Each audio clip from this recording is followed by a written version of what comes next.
model is going to change your way of looking at things, because now you start seeing things from perspectives. Now, remember we started talking about culture, and then talk about metaphor, and so on and so on. In summary, let me say that what we have done so far is an attempt to explain how reality is created, or starting off with the idea that I pointed out earlier, which was act or action, normally preceded by, can you guys remind me as part of the revision? Thought, yes. Thank you. And thought is a product of, what is it? We say it is part of metaphor. In other words, if I present the metaphor, what have I done? In choosing a particular metaphor to describe phenomena, I've just offered you a way of thinking. In other words, the phenomenon is necessarily there, the reality or the I call it actuality. It actually is there. However, what you think about it is dependent on the metaphor that I've chosen. For example, we know that there's a man who used to be the late Saddam Hussein, right? Former president of Iraq, correct? At the time when the USA decided to move in, George Bush Sr. had to convince the American people to allow the funding so that Congress would vote for the war. And for those who don't remember, what really happened is that Iraq had moved into Kuwait territory, and Americans didn't believe that they had the right to be there, although they have had a territorial issue before. And once they moved, since the president cannot just wage war without getting Congress and getting permission, George Bush had to get permission. And to do that, he had to appeal to the American people by presenting to them a metaphor which was, does anybody remember? Hitler. He referred to Saddam Hussein as Hitler re-internet. That is the point. In other words, there is the reality, actually there's a Saddam Hussein, but now we are not going to think him in those terms because the metaphor of Hitler has already functioned as a persuasive tool or a sieve that allowed all the negative things that you remember about the Holocaust, where Hitler has killed several people, 6 million Jews and others. And in making that association, you no longer think of him as the president of Iraq. Rather, you've been encouraged to take that which you know to be negative about Saddam Hussein, and then use it to invite your thoughts to construct the story of Saddam in those terms. Are we together? So that's how it works. I'm encouraging us to recognize then that metaphor is really what we refer to as perspective, right? And so the perspective model really is like the model that helps us to think in terms of what is the guiding metaphor that tells us what it tells us.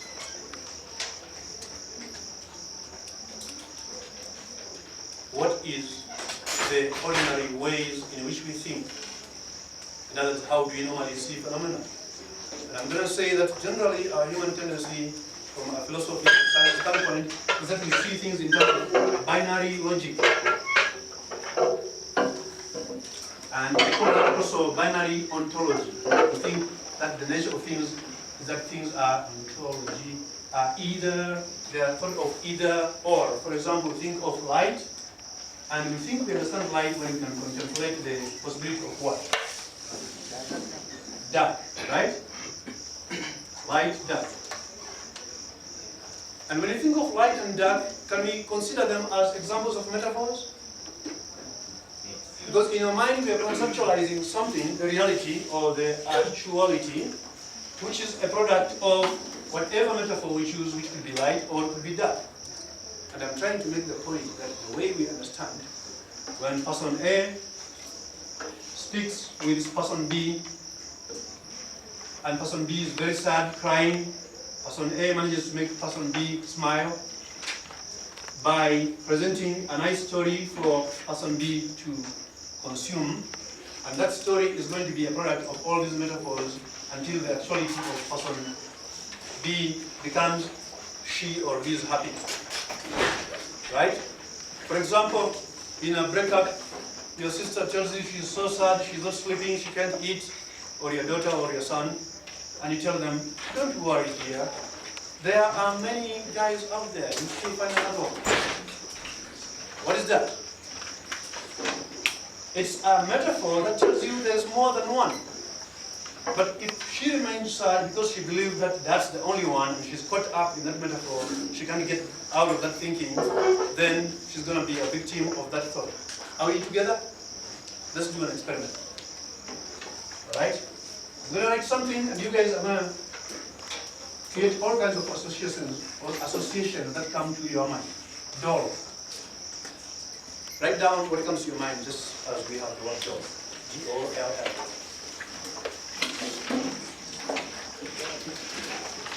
It can be a sentence, it can be one word. Put up your hand if you need more time, since you're still writing the sentence. What did you write? Plastic. Now, if you think of doll as a metaphor, and we think of what kinds of associations it carries, we are now beginning to identify them, and one of them is plastic. What's yours? Louder.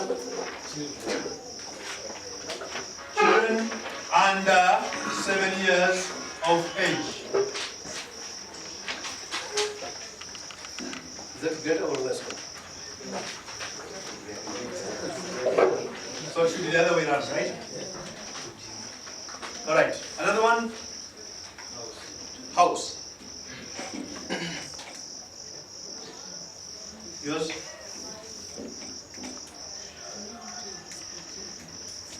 You had a sentence? Okay.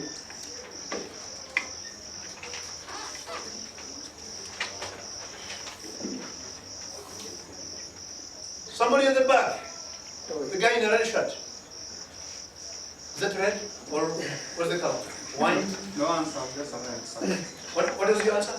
I've just arrived. Oh, you just arrived. I asked you to write something about doll. I wrote the word doll, and we are creating associations. Go ahead.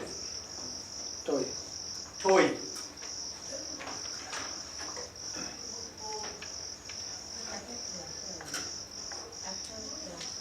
A toy for a child, so we have toy and children together. Children. Expensive. Expensive.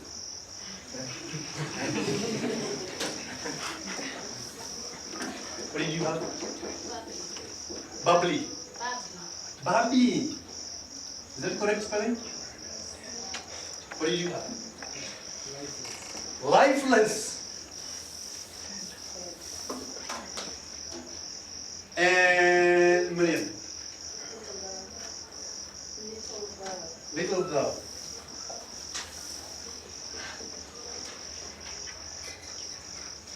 Conclusion.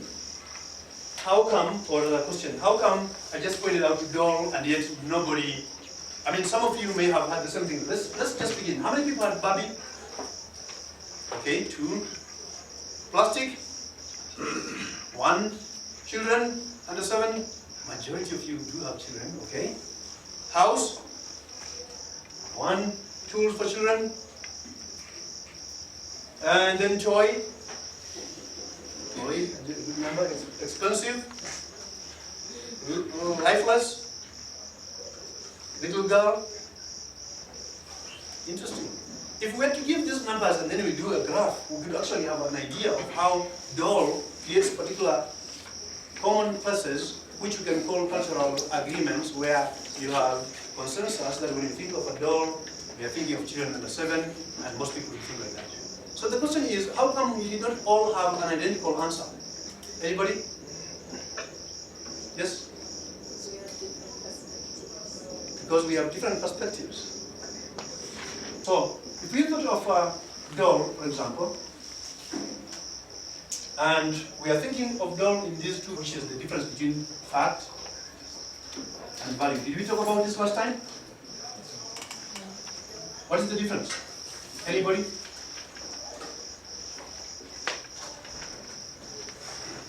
I am 5'11".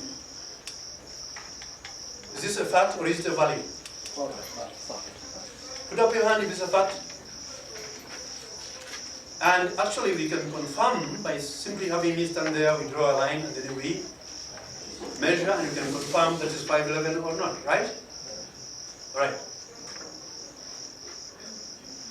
I am cool because I'm 511. Is that a fact or a value? The value.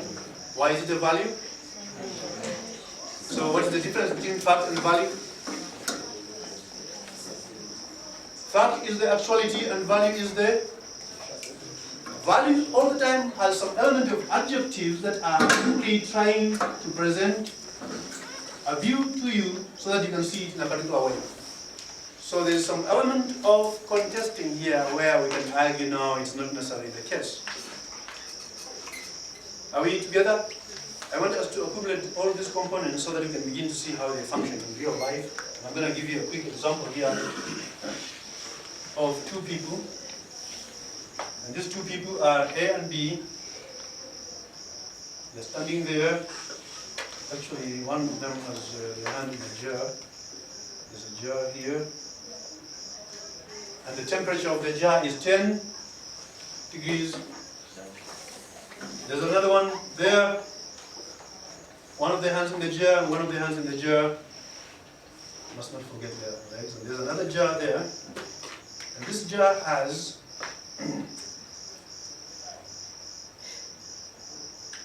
20, and actually his other hand, another jar there, and let's call it 5 degrees, and they're having a conversation. This one says, it's hot, and he's saying, this is hot, okay? H-O-T. This one is saying, it's cold,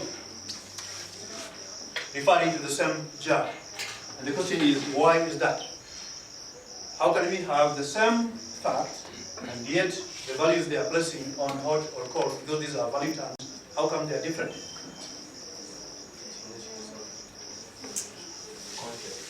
Context. He says context. What is context?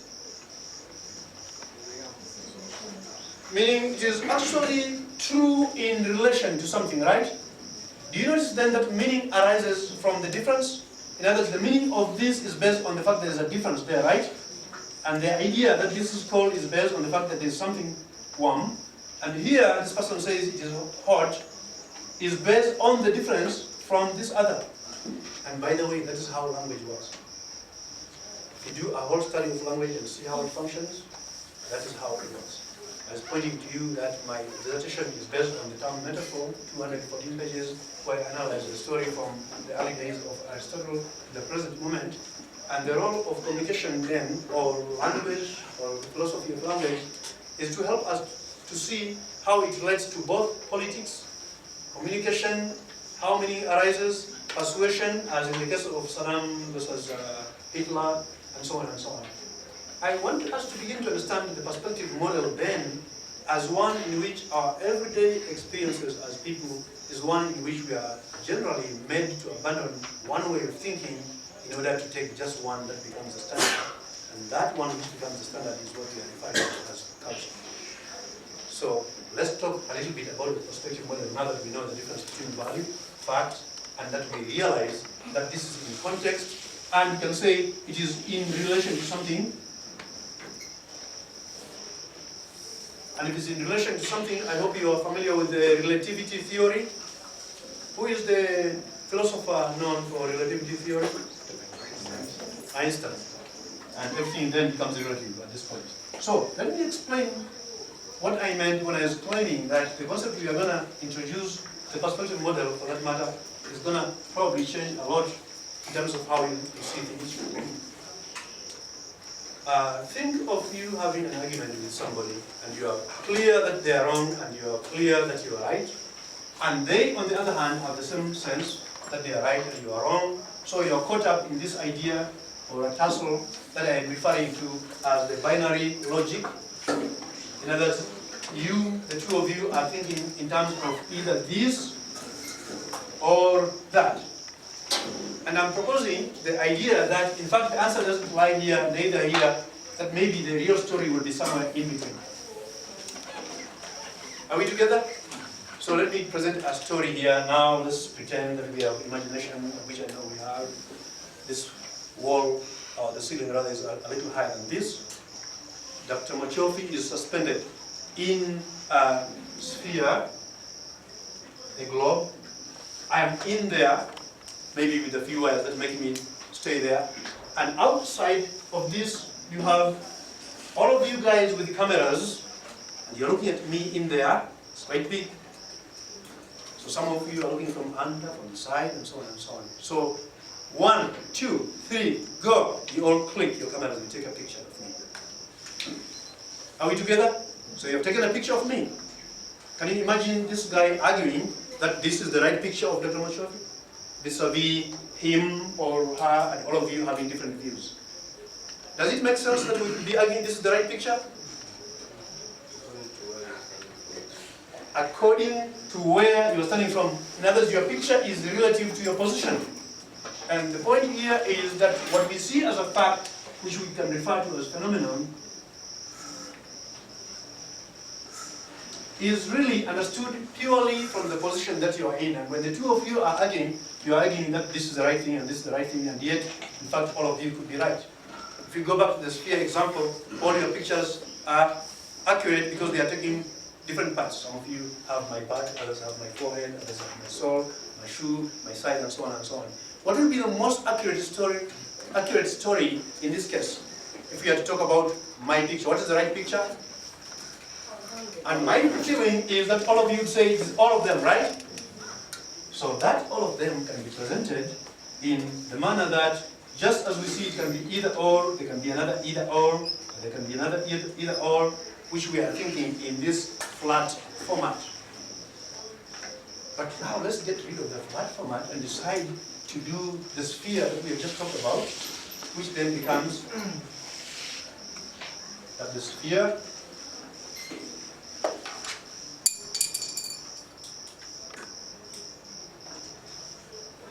and now the picture of moi will be, this is legitimate from this position, right? As well as from this position and all the other positions. So if you go back to that idea of the binary logic of either or, and we are thinking, if it is either this or that, the answer couldn't be here or here because all of them are combined. So the answer has to be somewhere in there, right? And if we change this to become an onion, the story becomes even more complex because every time you remove one layer, yes, they're on the same position, but it's getting closer and closer and closer to the truth, to the reality, right? So the point I want us to begin to exercise now is to realize that reality is oftentimes more complex. Culture then comes in through the use of metaphors to make it less complex by deciding that this is the standard, and once we settle on that one, then everything becomes irrelevant. Which is why we find it normal that the president could be retiring now and getting a 500 million home, 300K for fuel, 4 cars, 2 of which are US SUVs, and also another 2 cars. This one is about 450 cc's, and you are thinking of the other smaller cars which have got about 300 cc's. In case you are not familiar with cc's, we are talking about the engine side. The normal wing rod is about 1500 cc's. And you will have 38 employees, and there will be a canteen. And aside from a canteen, there will be, and we can go on with a list. I'll give you the article to read next time. But I'm raising this as something which we accept once it becomes the standard. And because it becomes the standard, all these other possibilities of what about if he had to have this or he had to have that, all of them disappear because we have settled on one standard. Are we together? So could you think of an experience where you're having an argument and you tell the other person they are wrong and you're right and vice versa? What would be our view now that we are becoming aware of the perspective model if we assume that all of you had a right to see me from whatever position you are? Can we begin to entertain the idea, think of somebody you have had an argument with and you don't understand how they can think like that. So you argue, and then in the end you are so angry with them. You know, I used to think you are my friend, but I don't think we can even talk. How could you even think like that? What may be a better approach instead of how could you even think like that?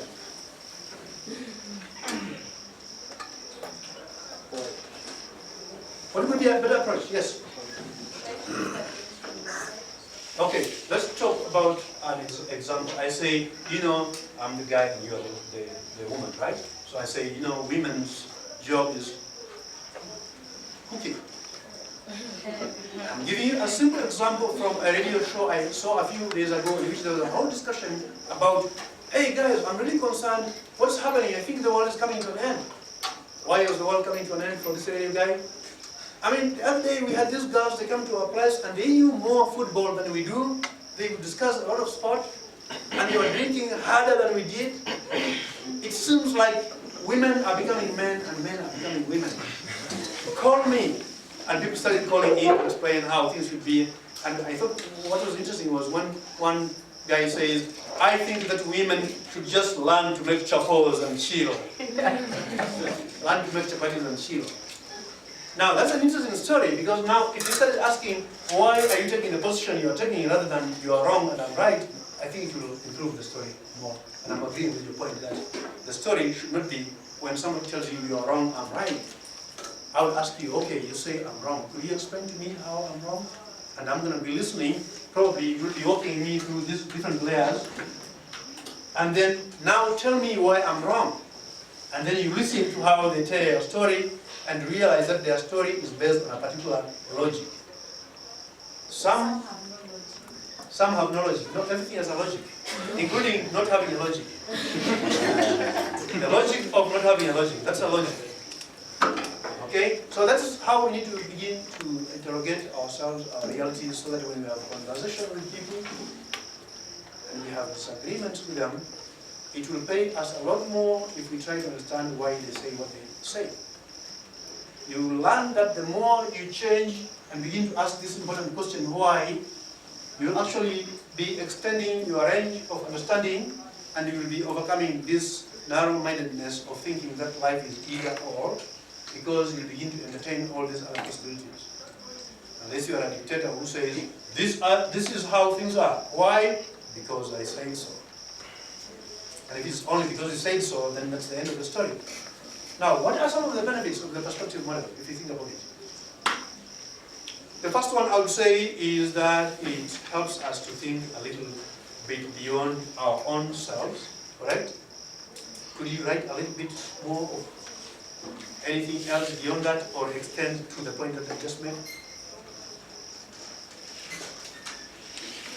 How does the perspective model help you or society?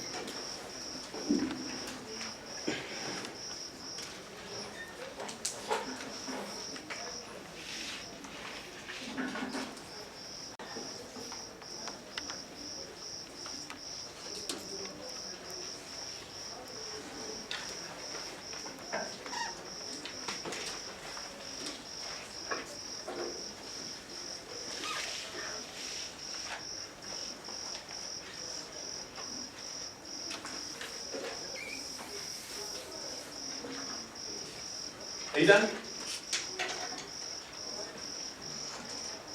Jared, what did you say? It helps understand other people and appreciate them. It helps you understand other people and appreciate them. Yes? It encourages participation. It encourages participation. That's true in us. It helps us develop critical thinking.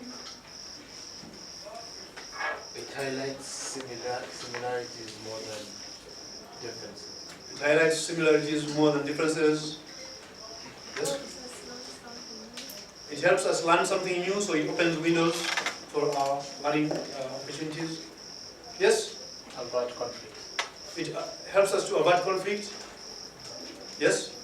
It helps me understand that my way of viewing things is not always the right way. That your way is not the way, and Americans like to use the term my way or the highway. And of course, you are right in saying that it helps you to realize. And it also makes us humble, because gee, I may have had my father tell me something when I was 7 years old, and I believe it, and over time I find that there are a lot of things that are different from what they said, right? So who am I to say that it is wrong, that somebody thinks I'm wrong, just because I thought I knew it all? Because over time we are constantly adjusting as we encounter new experience, correct? So we started off by talking about culture. Can you go back to what you thought or said culture was? And you recognize then that culture we were defining as the standard. Are we together? In other words, if we accept that a woman's place is the kitchen, then we expect her to be just there. But we know that if the story of what is the woman's place was asked, the question was asked, and all of you guys who are offering your views will have very many views about the woman's place, right? And since we realize that now, the question is how come we associate women with the kitchen to the point that we say a woman's place is home or kitchen. Culture. Culture meaning the standard. Once we accepted that idea that the woman should be home, then all these other possibilities that the woman could be an accountant, a lawyer, a teacher, and so on and so on, what happens to them? They all fall off, and once they fall off, then we are being guided by that which we see as the standard. Right? And that is what we are referring to as culture, and that's what we are referring to as the system, and that's what we are referring to as the way. So think for a moment about the potential. What's your name? Jesse here has an interesting experience, what's your name? Where Francis decided to offer a ring to him as engagement. What do you guys think? They've been seeing each other kinda, and now she decided to offer a ring for him as engagement. How would that sound?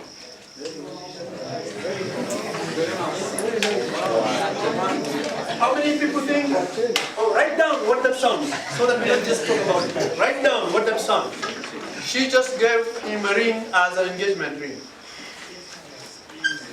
Seriously, write it down. What do you think that means?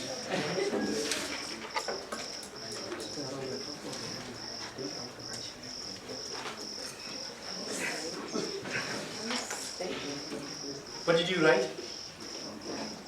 What? Awkward. Awkward. Another? Weird. Weird. Progressive. Louder? Progressive. Progressive.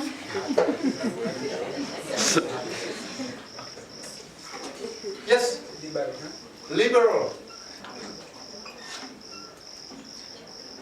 More? Oh, there are so many. Let's just hear all of you. Go ahead. Women empowerment. Confident. Emasculative. Go-getter. Go-getter. End of the world. End of the world. End of the world. You should have been on that radio program. What do you have? Wife. Desperate. Desperate. Marriage? Metaphor. What did you have? Taking initiative. Taking initiative.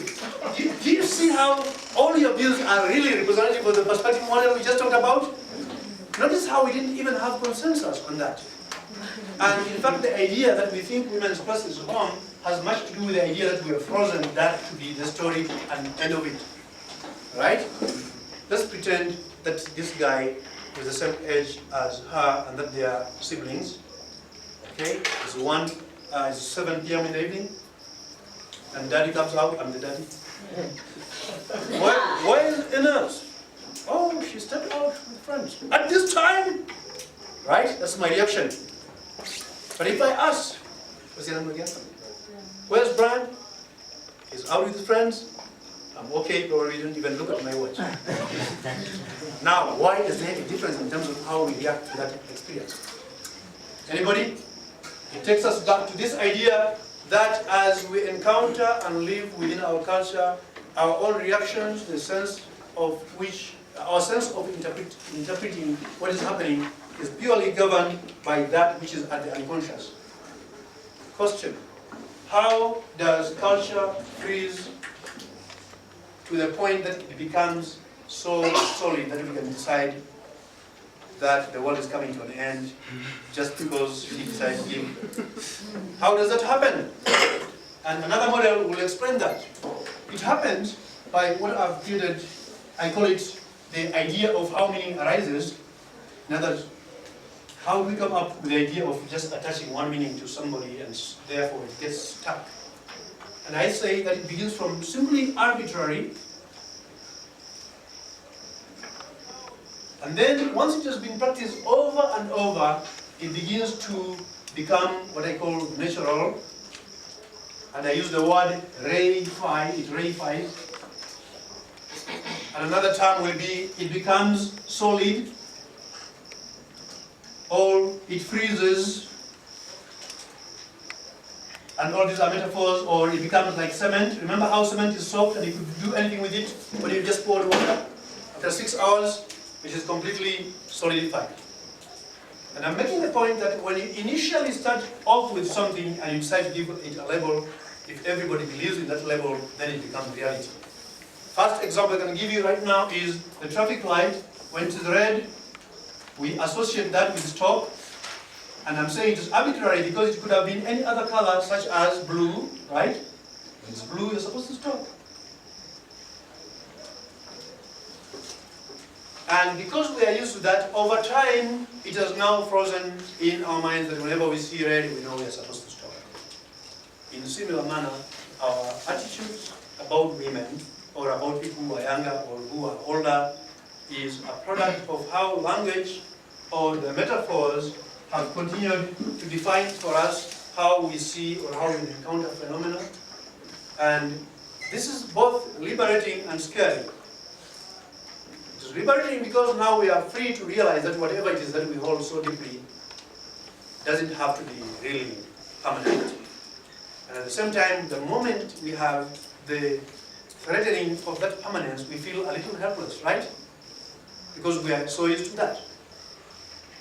That's how I want to end up with this story on the binary logic, which is to say that when we are talking about binary logic, its counter is the perspective model, where binary logic was the narrow-mindedness of just thinking that phenomena is either this or that, and now we are realizing that phenomena can be this or that or that or that, and we can even make it more complex by having it as a sphere, and it can be all those possibilities.